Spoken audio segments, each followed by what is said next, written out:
Okay, so architectural constructs like enabling seamless transition from traditional WAN to SD-WAN, so zero touch and then zero trust, software defined, cloud-based applications aware, scale and then flexibility, security, open for automation, orchestration, and best breed integration, like various advantages.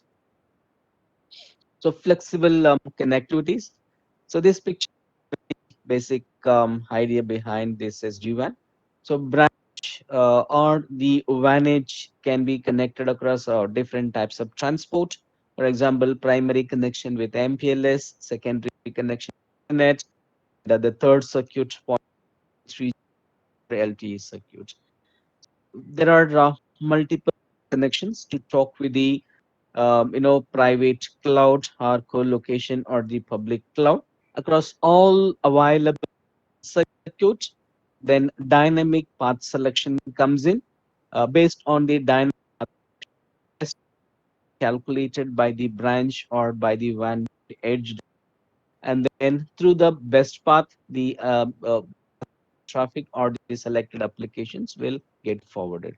So the default behavior will go for the dynamic best path selection across the WAN connection, and top of that path affinity to be applied. For example, selected applications to travel over only dedicated application based policy definition, then path affinities also we can enable it. So leverage low for public cloud and then internet access, secure VPN for private and virtual private cloud access. So type of traffic is expected, whether it is going from private infrastructure to the network, then local internet or local cloud will provide the reachability for it. The traffic is moving from private, the traffic is handled over the VPN circuits or VPN paths from the branch to whatever may be the destination locations. Service-based traffic engineering, service insertions, and bandwidth preservation. The dedicated path for the traffic flow, traffic engineering, and also service insertion. The need to introduce L4, L7 devices across all the locations are eliminated.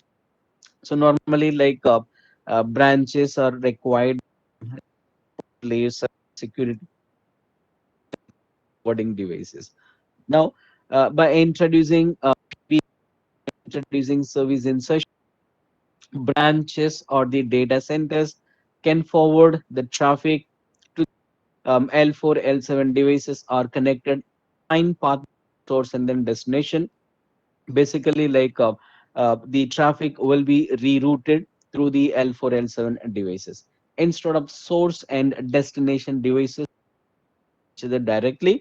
That can be redirected to an L4, L7 location devices. From there, we can achieve like service insertion as well as service redirection to the parts. So bandwidth preservations again. There's also an enhanced behavior available. Question in this. Yeah, uh, yeah. Maybe Sure, you can cover sure. that. Then I will ask. Okay, so in this picture, we do have a service L4, L7 device.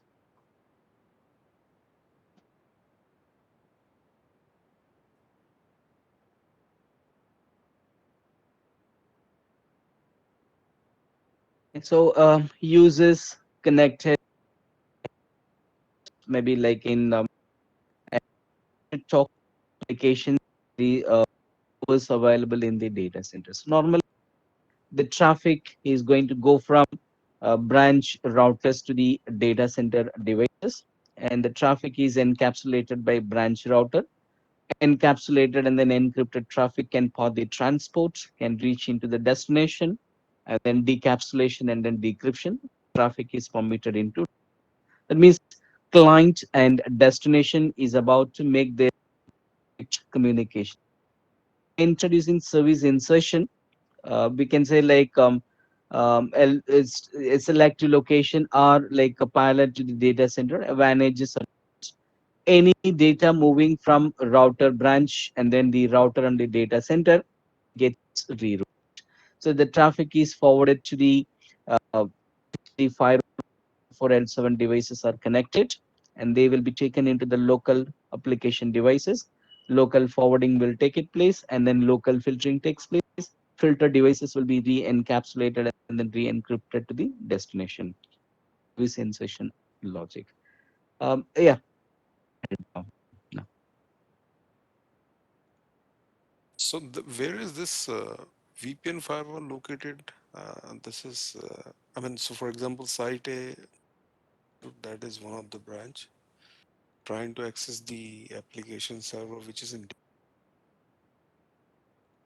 not in data center. It's like it could be your data center itself. Again, branches are not needed with the firewall. Even a data center can be deployed with this firewall. So any branch to branch communication or branch to data center communication.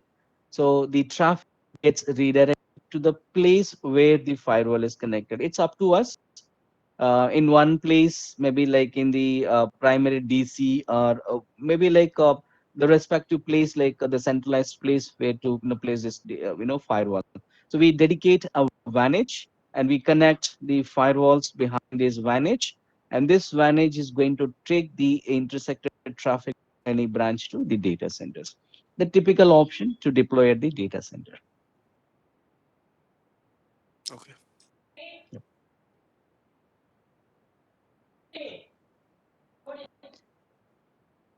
So applications of networking as part of application-centric networking, the advantages that we go with Cisco, CHs, or Viptela.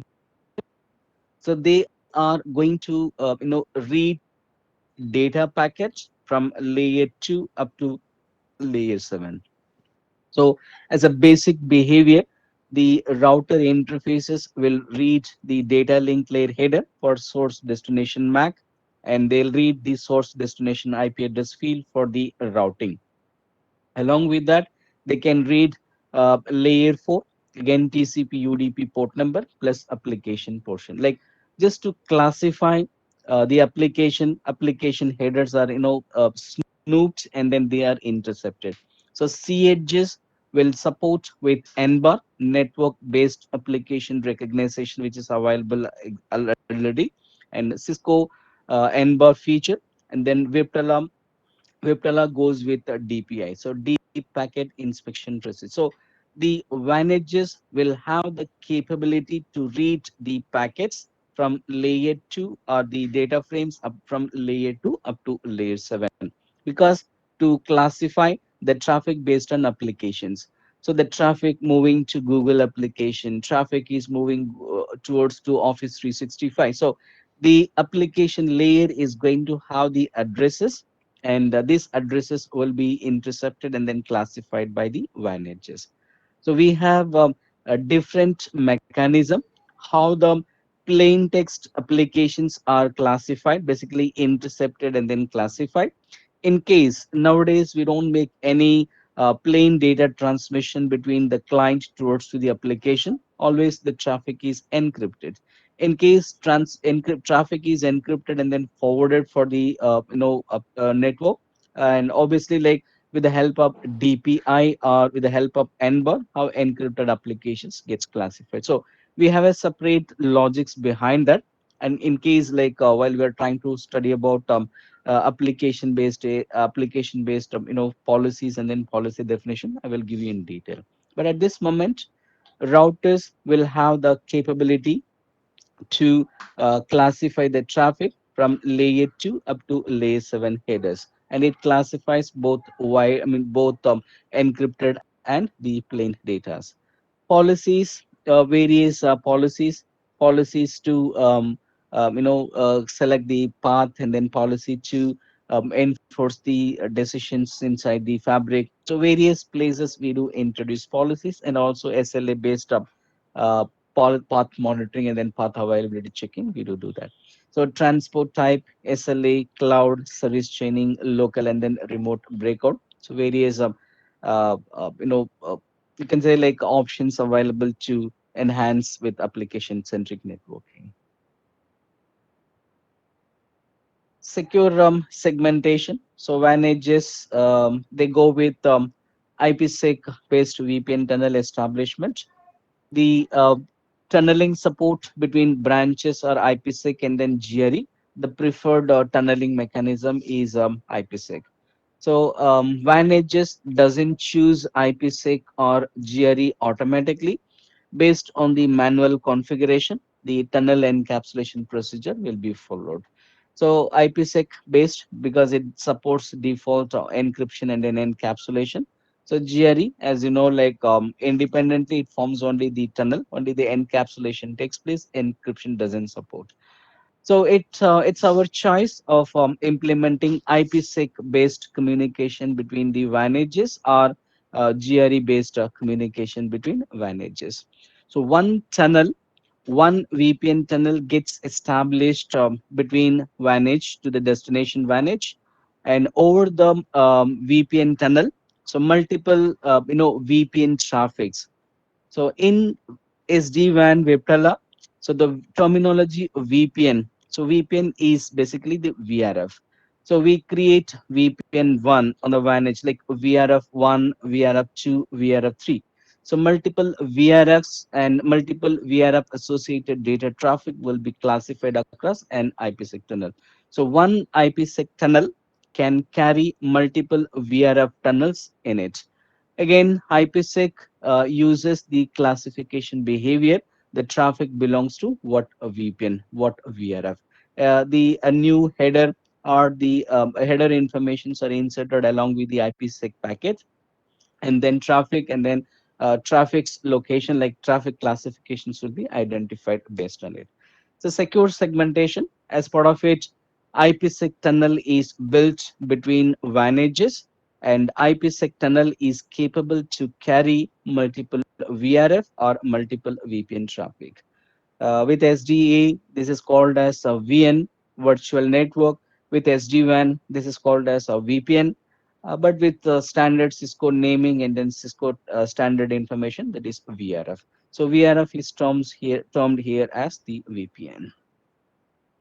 WAN edges can be like integrated with the Cisco umbrella, and Cisco umbrella security behaviors can be utilized from the WAN edges.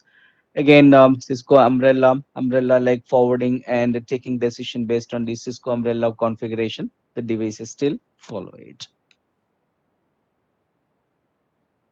So end-to-end segmentation, local internet breakout, and secure cloud gateways. Cloud-ready WAN. So when the applications are hosted in SaaS, basically like SaaS-based application recognition, and also cloud-based networking, like based on infrastructure as a service. So cloud data centers can be deployed with cloud-based vantage routers, and these vantage routers can participate with the physical, vanages, or it can participate with our SD-WAN fabric. So these cloud-based manages can talk to vBone, can talk to vSmart, can talk to vManage, and then they will be part of the fabric and end-to-end segmentation, end-to-end application visibility, and also end-to-end device management for the WAN side gets controlled. So the Vanages are supported with high AAS based infrastructure, and the other option, when the SaaS based applications are connected for the fabric, the devices will classify them. So the inbound traffic from the LAN side is recognized, and these traffics are classified based on DPI or NBAR, and then applications are recognized and they will be handled through local internet circuits, or they will be handled through local cloud based circuits. Even when multiple internet circuits available, multiple cloud circuits available to talk to the public network, even multiple internet circuits or the cloud circuit, best path selection will be like automated here based on the DNS outside the queries and then DNS responses, HTTP probes towards to the applications. WAN edges will get the intelligence to go for the path selection. So irrespective of destinations are available within our infrastructure in the intranet path or the applications are available in the internet path. So when multiple paths available, dynamic path selection by introducing various probe mechanisms, dynamic path selections will be identified here, and also like static or path affinity procedure also could be communicated with this. So advantages will have the capability to classify the data traffic based on the applications. So SaaS based application or IaaS based applications. Simply for Pratibhan, the sorry to yes, interrupt please. you. Yeah, Yep. yeah, Can you yeah. please go ahead? Yeah. So I have one question here for this slide. Like these cloud-based applications, so these are pre-classified uh, on the vManage or on the vEdge itself. Yes, so vManage is deployed with pre-classified applications. That means like Google applications or Outlook or Salesforce. So when these kinds of standard applications are, these kinds of traffics are identified by the managers, they do classify immediately. In case my application is not listed, my application is not defined in the vmanage, if I want to include, even that is possible. So by defining our own applications using our standard classification procedure, applications can be included and devices will follow it. Yeah. Okay. Thank you. Hi, Parthiban, one question from my side. Here in this diagram, this cloud data center. So you were talking about installing, I mean, hosting a virtual VH or CH device in this Azure or Amazon cloud, right? Right. Yeah. Okay, okay. Okay. So we do have Cisco Cloud, Azure, or Microsoft.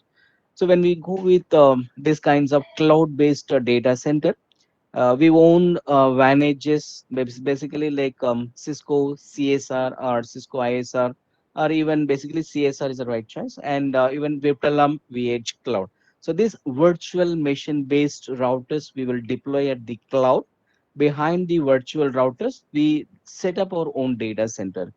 We set up our LAN infrastructure, and we run routing protocol between LAN, I mean data center infrastructure with the advantages on the cloud, and behind that our own applications. The way like physical data centers are operated, cloud-based data center can be set up, and these cloud-based data centers can be connected or can be deployed with virtual machine-based advantages, and they are going to be part of our fabric. So they will talk to vmanage, they will talk to vBond, they will talk to the vSmart, and they will talk to the advantages, and end-to-end segmentation or end-to-end communication takes place. They are going to be part of our fabric.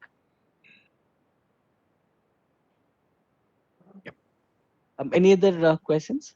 So just a quick go through. I'm doing it, but these topics, we will discuss in detail one by one. So easier to deploy and manage. Cloud first management and orchestration, zero touch provisioning, troubleshooting with simplified workflows, advanced analytics and assurance. From managed WAN to SD-WAN network as a service. So SD-WAN, cloud on ramp, and then use cases. So we do have a cloud delivered WAN with operational simplicity and then analytics. Superior security architecture, cloud-based, and then on-prem. We can say like application QoE, physical or virtual, rich services or light branch aggregation, and then cloud. So network has a service or network as a service solution component. Okay, so gray, white, or the block box, multi-tenant control management, orchestration, and then analytics. And then we do have multi-tenant gateway, cloud networking for SaaS, and then IaaS or the physical data centers.